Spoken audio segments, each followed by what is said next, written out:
Meia-noite. A prisão de segurança máxima em Filipos. Um terremoto violento sacode os alicerces. As portas se abrem. As correntes caem de todos os prisioneiros. O carcereiro romano acorda, vê as portas abertas e saca sua espada. Ele prefere a morte à desonra de uma fuga em massa. Mas uma voz grita da escuridão: não faças mal a ti mesmo, estamos todos aqui. O que faria dois homens, açoitados e humilhados horas antes, permanecerem na cela quando a porta se abriu? E o que de fato aconteceu para que o céu invadisse uma prisão romana? Esta é a história da noite em que a adoração se tornou uma arma. A história começa em Filipos, a primeira cidade europeia a ouvir o Evangelho. Filipos era uma colônia romana, orgulhosa de sua lealdade a Roma. Paulo e Silas estão indo orar, quando uma jovem escrava, possuída por um espírito de adivinhação, um espírito Piton, começa a segui-los. Mas o que ela gritava era o mistério. Ela gritava a verdade. Estes homens são servos do Deus Altíssimo, que vos anunciam o caminho da salvação. Ela fez isso por muitos dias. Isso não era uma ajuda, era uma distração demoníaca. A verdade dita pelo inimigo é uma sabotagem. Cansado, Paulo se vira e, em nome de Jesus, expulsa o espírito dela. E aqui, o verdadeiro motivo da prisão é revelado. Não foi o exorcismo, foi o dinheiro. Os donos da escrava viram que sua fonte de lucro tinha secado. A ganância se transformou em fúria. Eles agarraram Paulo e Silas e os arrastaram para os magistrados romanos. Mas eles não os acusaram de parar o lucro. Eles usaram a carta mais suja, o preconceito e a xenofobia. Estes homens, sendo judeus, estão perturbando a nossa cidade. Eles ensinam costumes que a nós, romanos, não é lícito aceitar. A multidão se inflamou. O ódio foi instigado pela ganância. Sem julgamento, sem direito à defesa. Os magistrados romanos, para acalmar a multidão, rasgaram as roupas de Paulo e Silas e ordenaram que fossem açoitados com varas, o lictors rods. Este não era um açoite comum.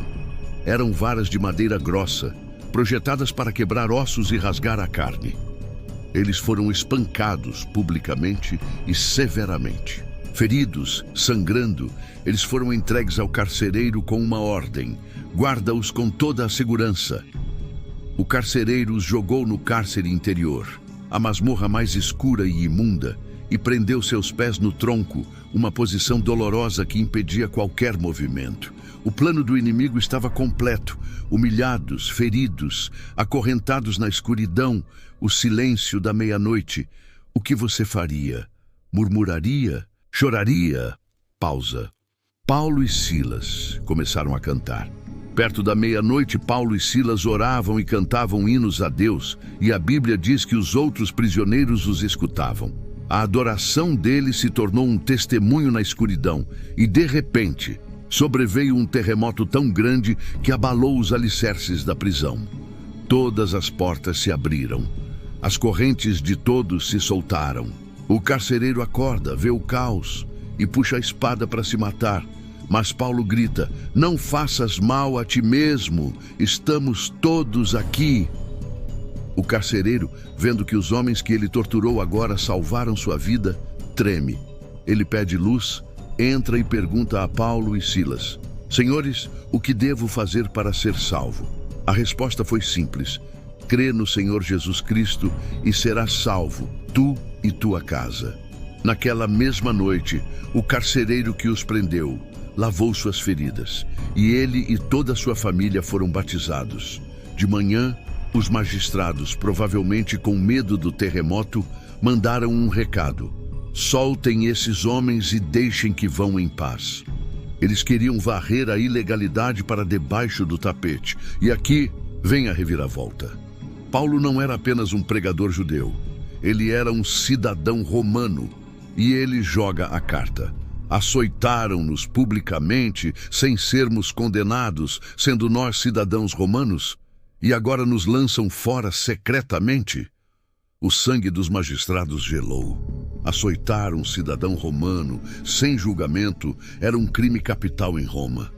Eles correram e imploraram a Paulo e Silas e os escoltaram pessoalmente para fora da cidade. Paulo não usou sua cidadania para evitar o sofrimento, mas a usou para proteger a igreja que ele estava deixando para trás.